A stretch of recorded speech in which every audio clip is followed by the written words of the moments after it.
brought to you by Silver Pumps. Top quality और consistent performance के लिए सिर्फ सिल्वर पंप्स, नाम याद रखना। आप पाकिस्तान का सिंदूर उजाड़ने की बात कर रहे हैं, बड़ी बड़ी बातें कर रहे हैं। मैं तो लोगों से कहता हूं, अरे छोड़ो इस कांग्रेस बीजेपी को, इस पॉलिटिकल वॉर को, सच्चाई को देखो, आंख खोलो। एक प्राइम मिनिस्टर जो जब 71 में लड़ रही थी तो खुद बॉर्डर पर जा जाके युद्ध चल रहा है, केंद्र का कोई नेता बोलने को तैयार नहीं है। क्या हो गया था? जबान बंद हो गई थी। युद्ध खत्म होने के बाद सबकी जबान खुल गई, बड़े बड़े डायलॉग चालू हो गए। कमाल कर दिया हमारी मीडिया ने। तो क्या मीडिया है ग्रेट, क्या नहीं बोला झूठ। 71 के युद्ध में बंदूक उठाकर लड़ रहे थे, अब की बार वो वापस बोले हमें लाइसेंस हटा दिया, हमारे लाइसेंस देते हम ही बिड़ लेते। वो आगे बैठे मोर्चे पर, पूरी सेना के साथ खड़े। सेना तो इतनी जबरदस्त है, इतनी खतरनाक है, सब कुछ कर दे, लेकिन आपकी डिप्लोमेटिक पॉलिटिक्स फेल हो गई। शिमला समझौते में तो साफ लिखा हुआ अमेरिका या कोई भी तीसरा देश हमारे बीच में इंटरफेयर ही नहीं कर सकता। तो अब की बार इंटरफेयर कैसे हुआ?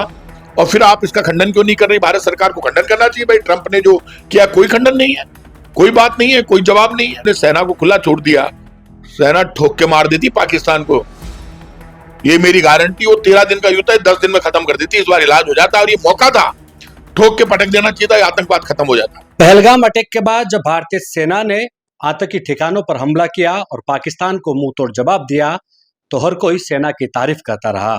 देशवासी नहीं बल्कि विपक्ष भी सरकार के साथ खड़ा रहा। लेकिन जैसे युद्ध विराम हुआ, उसके बाद राजनीतिक युद्ध शुरू हो गया। इस पर बातचीत करने के लिए हमारे साथ कांग्रेस के कद्दावर नेता प्रताप सिंह जी खाचरवास मौजूद है। सर, युद्ध विराम हुआ, अमेरिका ने इसकी घोषणा की और उसके बाद कहीं ना कहीं कांग्रेस इस पर सवाल खड़ा कर रही है। पूरा देश सवाल खड़े कर रहा है। और आप मुझे ये बता दीजिए, ये कोई कांग्रेस और बीजेपी की लड़ाई नहीं है, ये भारत और पाकिस्तान की लड़ाई है। वो भारत जो दुनिया में अमन, चैन, भाईचारे की और शांति की बात करता है, उसको चुनौती दे रहा है पाकिस्तान। चुनौती देकर आतंकवादी भेजता है और खुलेआम निर्दोष लोगों की हत्या हो जाती है। उसके बाद केंद्र की बीजेपी की सरकार बहुत बड़ी बड़ी बातें करती है, और बातें करने के बाद पूरा देश खड़ा हो जाता है तिरंगा लेकर। हिंदू, मुसलमान, सिख, ईसाई, फारसी, जैन, बौद्ध सब एक आवाज में कहते हैं। विपक्ष का नेता राहुल गांधी कहता है कि हम हमारी जान लड़ा देंगे।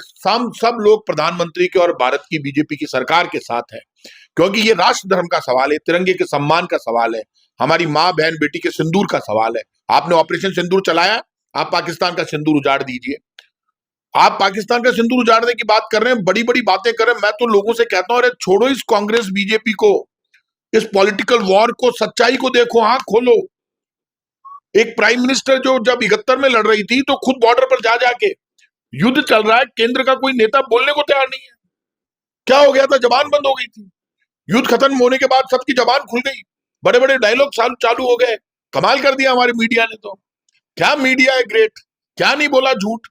हमारी सेना में दम है, सैनिक में दम है, मरने का मादा रखता है। हिंदुस्तान की सेना की सबसे बड़ी बात ये पीछे हटना नहीं जानती, आगे बढ़ना जानती है। जैसलमेर के बॉर्डर पर सबसे ज्यादा लड़ाई, मान लो ड्रोन चल रहे थे। जैसलमेर का बॉर्डर क्या है? हिंदुस्तान के धर्म और स्वाभिमान का प्रतीक है। हिंदुस्तान के बॉर्डर पर कौन रहता है? जैसलमेर के बॉर्डर पर, जैसलमेर के गांव में सबसे ज्यादा बॉर्डर पर कौन है? राजपूत और मुसलमान। 71 के युद्ध में बंदूक उठाकर लड़ रहे थे, अब की बार वो वापस बोले हमें लाइसेंस हटा दिया, हमारे लाइसेंस देते हम ही बिड़ लेते। वो आगे बैठे मोर्चे पर, पूरी सेना के साथ खड़े। सेना तो इतनी जबरदस्त है, इतनी खतरनाक है, सब कुछ कर दे, लेकिन आपकी डिप्लोमेटिक पॉलिटिक्स फेल हो गई। जब युद्ध चल रहा था, युद्ध से पहले और युद्ध के चलने के दौरान और युद्ध के बाद भी कोई बदतमीजी की बात किसी विपक्ष में या किसी देश के आम नागरिक ने सरकार के खिलाफ नहीं कही। शुरुआत किसने की? सरकार ने। अरे इस विजय शाह जो इनका मिनिस्टर है एमपी का, बीजेपी के लोगों, बताओ, गिरफ्तार करो उसको। इस देश के संविधान में लिखा हुआ है कि आप चलते युद्ध में जो सेना का प्रेजेंटेशन रख रही है, जो भारत का प्रतिनिधित्व कर रही है, उस सैनिक सोफिया कुरैशी जो भारत बनकर बोल रही थी, जो भारत की बेटी बनकर, भारत की आवाज बनकर बोल रही थी, उसके लिए इतने गंदे शब्दों का प्रयोग किया। कहां है भारतीय जनता पार्टी की सरकार, बीजेपी के नेता, कहां है संविधान? ऐसे आदमी को आप गिरफ्तार करोगे, बर्खास्त करोगे तो हिंदुस्तान में सच्चाई सामने आएगी। अरे आप किसके लिए कह रहे हो? जवाब आपको देना है भाई साहब। आप बुलाइए लोकसभा का सत्र, बताइए लोगों को, आपको बताना चाहिए क्या आपने इसमें हासिल किया, कितने आतंकवादी आपने मारे, क्या पहलगाम के आतंकवादियों को आपने पकड़ लिया। आप ये कहते हैं हम गाली दे, वापस उसी रास्ते पर आ गए। जब देश में युद्ध शुरू हुआ तो पहली बार लोगों ने देखा कि हिंदुस्तान की फौज में, फौज के बाहर गांव में, खेत में, खलियान में हिंदू और मुसलमान वैसे ही खड़ा हो गया जैसे सोफिया कुरैशी और व्योमिका सिंह भारत का प्रतिनिधित्व करते हुए भारत की बेटी वॉरियर बनकर और प्रेजेंटेशन दे रही थी भारत का। वैसे ही आप आश्चर्य करेंगे जब राहुल गांधी ने कहा पूरा विपक्ष प्रधानमंत्री और देश के साथ खड़ा है, तब असदुद्दीन ओवैसी का बयान आ रहा था, कह रहा था पाकिस्तान मुर्दाबाद, भारत जिंदाबाद, मर जाएंगे मिट जाएंगे लेकिन भिखमंगे पाकिस्तानियों का इलाज कर देंगे। अरे भाई कमाल कर रहे हो, पूरा देश आपके साथ खड़ा हो गया। इमरान खान को लेकर पाकिस्तान में हंगामा था, मुसलमान, पाकिस्तान का मुसलमान आपस में लड़ रहा था और हिंदुस्तान का मुसलमान भारत की सरकार के साथ खड़ा होकर मोहम्मद इम्तियाज बनकर बीएसएफ के बॉर्डर पर गोली खा रहा था। एक अब्दुल राफेल उड़ा रहा था जिसको आप लगातार गाली दे रही थी, बीजेपी की सरकार टारगेट कर रही थी एक धर्म को, लेकिन वो जब अब्दुल निकला तो उसने कहा मेरा हिंदुस्तान जिंदाबाद, राजनीतिक वॉर मेरे ऊपर हो सकता है लेकिन भारत के लिए मर जाऊंगा, लेकिन भारत को झुकने नहीं दूंगा। एक सोफिया कुरैशी मैदान में आकर डटी हुई थी। चाहे हिंदुस्तान का किसी भी पार्टी का मुसलमान हो, हिंदू हो, सिख हो, ईसाई हो, फारसी, जैन, बौद्ध हो, वो सब एक ही आवाज उठा रहे थे। और ये जो ट्विटर पे और जो कह रहे थे बटोगे तो कटोगे, कौन से बिल में घुस गए भाई साहब? कौन बांट रहा है? जातिगत जनगणना का मुद्दा तो विपक्ष के नेता ने, हमने उठाया था। आप तो नारा लगा रहे थे बटोगे तो कटोगे, आपने कैसे बांट दिया? आप नहीं करवा रहे हो ना आप जातिगत जनगणना। आप जैसे ही कोई मुद्दा लाते हो आपने कर दी जातिगत जनगणना, फिर भारत का युद्ध शुरू हो गया। आप वक्फ का बिल ले आए, सब ले आए, एक भी हिंदुस्तान का मुसलमान, हिंदू, एसटी, एससी कोई भी बोला? आप तो आधार कार्ड पूछ रहे हो लोगों से, चुन चुनकर अभी भी बदमाशी कर रहे हो। आप अभी भी इसी काम में लग गए। इनको इस युद्ध से लगा कि यार ये तो गड़बड़ हो रही है, पूरा देश एक साथ खड़ा हो गया, बीजेपी को ही लगा तो ये तो हमारी पॉलिटिकल जो हमारी जो स्टाइल है वही खत्म कर दी। कहां गए वो? बीजेपी के जो तथाकथित प्रवक्ता बनकर धर्म के नाम पर टकराव की बातें करते थे, वो खुद कहने लगे सब धर्मों को मिलकर लड़ना, वो तो वैसे ही मिल गए। जब हिंदुस्तान रहेगा तभी तो हिंदू, मुसलमान, सिख, ईसाई रहेगा भाई साहब, फिर कैसे रहेगा? इस तनाव के बाद जयपुर में कहीं ना कहीं जो बांग्लादेशी रोहिंग्या और है उनको पुलिस पकड़ने के लिए गई और कईयों को पकड़ा भी है, लेकिन कांग्रेस के स्थानीय विधायक का आरोप है कि पुलिस ने स्थानीय लोगों को जिनके पास दस्तावेज नहीं थे उनको भी बेवजह परेशान कर रहे हैं और काफी दिनों से पकड़ रखा है। अब क्या बात करते हैं? ये हिंदुस्तान में मदारी और गाड़िया लुहार, तमाशा दिखाने वाले हिंदू मुसलमान गरीब ऐसे हैं जिनके पास आधार कार्ड है ही नहीं, जिन्होंने आधार कार्ड बनवाए ही नहीं। आप उसको टारगेट करके, हिंदू और मुसलमान दोनों हैं, आप टारगेट करके इस काम में लगे हो कि इनको बाहर निकालो। अरे इन आतंकवादियों को बाहर निकालो, जो आपके साथ लड़ रहा है, मर रहा है, उनके पीछे क्यों पड़े हो? आप टारगेट करके क्या साबित करना चाहते हो? यहाँ का कोई नागरिक नहीं है तो अब आपको याद आ रही है 11 साल के शासन के बाद बीजेपी को याद आई है, 11 वर्ष से हिंदुस्तान में बीजेपी का शासन है, अब उनको याद आ रही है। आधार कार्ड चेक करने की शर्म नहीं आती? झूठ बोल रहे हो, आधार कार्ड चेक करो ना। मोहम्मद इम्तियाज का गोली लग गई, उसके परिवार का चेक करना चाहिए। बॉर्डर सिक्योरिटी फोर्स में था, बीएसएफ में, गोली लगी ना उसको, उसका आधार कार्ड चेक नहीं किया, सोफिया कुरैशी का चेक नहीं किया, अब्दुल का चेक नहीं किया, दुनिया चला रही थी। अरे हिंदुस्तान का मुसलमान आपके साथ फौज में लड़ रहा है, हिंदू लड़ रहा है, सिख लड़ रहा है, ईसाई लड़ रहा है, और आप आधार कार्ड ढूंढने में लगे हो, शर्म नहीं आती? यही कमजोरी है इनकी। ये डिप्लोमेटिक पॉलिटिक्स में आप मुझे बताइए, सीज फायर हुआ, सीज फायर पर बीजेपी के एक भी नेता ने जवाब दिया? एक भी बोला अमेरिका के खिलाफ? अमेरिका के खिलाफ बोलने के लिए दम चाहिए। इंदिरा गांधी के लिए लोग कहते हैं शर्म नहीं आती, जो व्हाट्सएप यूनिवर्सिटी पे कांग्रेस, बीजेपी, किसी पार्टी से जुड़े हुए हो, भाई साहब तिरंगे को अपना धर्म मानो, तिरंगे को स्वीकार करो। बीजेपी, कांग्रेस सब छोड़ो आप। और लिख रहे हैं वो 54 सैनिकों का हिसाब देना चाहिए 71 की लड़ाई में। शर्म कर, क्यों चमचागिरी कर रहा है? बीजेपी की तारी हवा निकल गई, तारो दिमाग खराब हो गया, क्यों लिख रही हो झूठ झूठ? 71 में मेरे परिवार के लोग भी लड़ रहे थे, ठेठ तक हिंदुस्तान की सेना हर जेल में चली गई थी, हर जगह कब्जा कर लिया था, और मुक्ति वाहिनी बनाकर जिसमें हिंदू मुसलमान सब थे, बांग्लादेश में घुसे, पाकिस्तान के 2 टुकड़े करके लगभग 1 लाख सैनिकों ने सरेंडर कर दिया। कोई जेल में एक सैनिक नहीं बचा हमारा। और ये शिमला समझौते में तो साफ लिखा हुआ, अमेरिका या कोई भी तीसरा देश हमारे बीच में इंटरफेयर ही नहीं कर सकता। तो अब की बार इंटरफेयर कैसे हुआ? और फिर आप इसका खंडन क्यों नहीं कर रही? भारत सरकार को खंडन करना चाहिए भाई। ट्रंप ने जो किया कोई खंडन नहीं है, कोई बात नहीं है, कोई जवाब नहीं है। ये तो सेना में दम है। कि सैनिक हमारा खड़ा है, आप कह रहे हो कि हमने सेना को खुला छोड़ दिया, सेना ठोक के मार देती पाकिस्तान को। ये मेरी गारंटी, वो 13 दिन का युद्ध है 10 दिन में खत्म कर देती, इस बार इलाज हो जाता, और ये मौका था, ठोक के पटक देना चाहिए था, आतंकवाद खत्म हो जाता। दोनों तरफ तनाव था, लगातार सेना जवाब भी दे रही थी, लेकिन बीच में अमेरिका के फूफाजी आ जाते हैं और ऐलान कर देते हैं, और फिर अचानक सरकार भी। अमेरिका को फूफाजी बनाया किसने है? आप फूफाजी बना लो, आप अमेरिका को कुछ भी बना लो, लेकिन अमेरिका आपके पक्ष में नहीं है। आपको ये समझना पड़ेगा कि हमने पूरी दुनिया में अमेरिका और रूस इनके बराबर अपने आप की पावर शो की 71 में। निक्सन बुलाता रहा, राष्ट्रपति निक्सन था 71 का। दुनिया को किस्सा पता है, जब मैडम गांधी को, इंदिरा गांधी को नटवर सिंह जी ने जाकर कहा, वो विदेश मामलों का काम देखते थे, जाकर कहा मैडम आपके राष्ट्रपति निक्सन, अमेरिका के राष्ट्रपति आपकी इंक्वायरी कर रहे हैं। डाटा मिस्टर आप कौन है? आप मेरे लिए काम कर रहे हैं या निक्सन के लिए काम कर रहे हैं? और बिना मिले अमेरिका से चलकर यहाँ पर आ गई। और यहाँ पर जब अमेरिका ने बेड़ा भेज दिया, 13 दिन तक खड़ा रहा, युद्ध ठोकती रही, खुद बॉर्डर पर जाती रही और बीच बीच में इंटरफेयर करती रही, ठोक के और 71 में ठोक दिया। ये 71 का जो इतिहास है वो इतना जबरदस्त है, दुनिया को पता चलता है एक ही दुनिया का युद्ध हुआ है 71 का, दो देशों के बीच में, जिसमें 1 लाख सैनिकों की पैंट खुलवाकर सरेंडर करवा दिया, उनके हथियार जब्त कर लिए। और ये जो बेईमान लोगों को पाप लगेगा जो बीजेपी की सरकार के पक्ष में लिखते हैं बीजेपी कांग्रेस का ये युद्ध ही नहीं है, ये युद्ध भारत का है, छोड़ो बीजेपी कांग्रेस। और ये लिखते हैं उनके 71 के 54 सैनिकों का जनाब दो। अरे किसकी बीजेपी की व्हाट्सएप यूनिवर्सिटी की चमचागिरी कर रहे हो? पाप लगेगा, शर्म करो। सबसे बड़ा धर्म तिरंगा है, तिरंगा रहेगा, आन बान और शान रहेगी, स्वाभिमान रहेगा, भारत रहेगा तो हम रहेंगे, कौन पूछेगा? आपके हिसाब से अरे सीज फायर करो ना, कौन मना कर रहा है? हम तो शांति के दूत हैं, हम भी चाहते हैं, लेकिन सीज फायर तो हम करेंगे ना भाई साहब। सीज फायर अमेरिका करेगा क्या? सीज फायर करना था तो हमारा हाथ ऊपर रहना चाहिए। सीज फायर के बाद हमें पाकिस्तान के ड्रोन आ रहे हैं, क्या बच्चों की बात सुन रहे हो? कमजोरी शो नहीं होती, वो मान ही नहीं रहा, वो बदतमीजी करे जा रहा है, ऐसा सीज फायर। हम क्या रिक्वेस्ट कर करके सीज फायर करवाएंगे?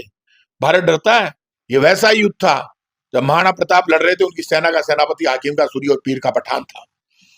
और ये युद्ध भी वैसा ही था जिसमें हिंदू मुसलमान सिख ईसाई फारसी जैन बौद्ध जाति धर्म सबसे ऊपर तिरंगा था। अरे यही युद्ध, अरे जबरदस्ती की वापस उसी धंधे पर लग गए। व्हाट्सएप यूनिवर्सिटी बीजेपी वाले बैठ के गंदी गंदी बातें लिख रहे हैं, इस्लाम हिंदू मुसलमान वापस करने लग गए गंदगी, क्योंकि इनको तो आफ्टर ऑल वोट के लिए राजनीति करनी है। जब वोट के लिए युद्ध में भी वोट ढूंढ रहे हो आप, तो आप फालतू की बातें करोगे। वो करना चालू कर दिया बीजेपी ने। और अब बीजेपी तिरंगा यात्रा निकालने जा रही है। अरे तिरंगा यात्रा, इस तिरंगे का सम्मान आपने नहीं रखा बीजेपी के लोगों। तिरंगा यात्रा तो हमने युद्ध चलते हुए निकाल दी कांग्रेस ने। आप तिरंगा यात्रा निकालो, लेकिन सच तो बोलो। आप तो वैसे झूठ बोल रहे हो जैसे हमारे यहाँ की मीडिया ने झूठ बोला, अंदर घुसा दिया, इस्लामाबाद पर कब्जो कर लियो, रावलपिंडी पर कब्जो कर लियो। अरे तू कियान का चैनल चला रही हो, शर्म कर। आप वहां के वीडियो दिखा रहे हो, लोगों में दहशत पैदा कर रहे हो, झूठ बोल रहे हो, बकवास कर रहे हो, ये चलने वाला नहीं है। और ये जो पूरा मामला था, ये मानकर चलना कि ये तो हमारी सेना इतनी मजबूत है, उनका इतना जबरदस्त जज्बा है, लेकिन डिप्लोमेटिक पॉलिटिक्स में पहली बार तो बीजेपी को 11 साल में मौका मिला, 11 साल के शासन में। लेकिन डीएनए भी कोई चीज होती है। ये राहुल गांधी का डीएनए, इंदिरा गांधी का डीएनए है। डीएनए भी कोई चीज होती है साहब, दिलेरी। जब देश की सरकार में बैठे हुए नेता जनता से ज्यादा खुद की सुरक्षा की बात चिंता करने लगे, तो इस तरह के फैसले होते हैं, तब कोई तीसरा आदमी आके इंटरफेयर करता है। आपकी पार्टी के नेता सचिन पायलट ने कहा है कि पीओके भारत का हिस्सा है और इसको लेकर एक बार फिर पार्लियामेंट में विशेष सत्र बुलाना चाहिए। पीओके भारत का हिस्सा है, आज से नहीं सदियों से है। ये कश्मीर हमारा है। जब देश आजाद हुआ तब राजा हरि सिंह और कबायली लड़ रहे थे। आपको पता है असली इतिहास क्या है? किसी को इतिहास पता नहीं है कश्मीर का। तो कश्मीर में जब राजा हरि सिंह लड़ रहे थे तो राजा हरि सिंह बड़े बहादुर थे और उनकी सेना में उनके जो उनका दरबार था उसमें मंत्री थे शेख अब्दुल्ला। तो जब युद्ध हुए, कबायली आगे बढ़ रहे थे, लड़ रही थी जम्मू कश्मीर की फौज, तो उन्होंने शेख अब्दुल्ला ने राजा हरि सिंह से कहा कि भाई आप बात करो पंडित नेहरू से, नहीं तो ये तो कबायली आगे आ जाएंगे। तो राजा हरि सिंह बड़े बहादुर बड़े जिद्दी थे, बोले हम लड़ेंगे, हम किसी से बात नहीं करेंगे। बोले मैं भी चलूंगा लड़ने, कोई दिक्कत नहीं है, लेकिन फैसला हमारे पक्ष में आए, कोई गारंटी नहीं है। तो बोले ठीक है, उन्होंने पंडित नेहरू से बात की। तो उस वक्त जम्मू कश्मीर के राजा हरि सिंह ये कह रहे थे कश्मीर एक अलग देश है, ना तो हम पाकिस्तान में जाएंगे ना भारत में, हम तो अलग देश बनाएंगे हमारा। और वहां का हिंदू मुसलमान सब उस वक्त उनके साथ खड़ा था। अब ये झूठी परोस देते हैं सबको। तो अंग्रेज चाहते थे कि इसको एक अलग देश बना दें, तो पंडित नेहरू ने कहा मैं आपकी मदद करूंगा, लेकिन आपको भारत में शामिल होना होगा। तो उनका हमारी कुछ शर्तें होगी। तो शर्तें क्या होगी? तो उन्होंने शर्तें रख दी कि 2 झंडे होंगे, एक केसरिया और एक भारत का झंडा होगा, तिरंगा। तो राजा का केसरिया मतलब राजपूतों का रंग था, तो 2 झंडे लगने लग गए।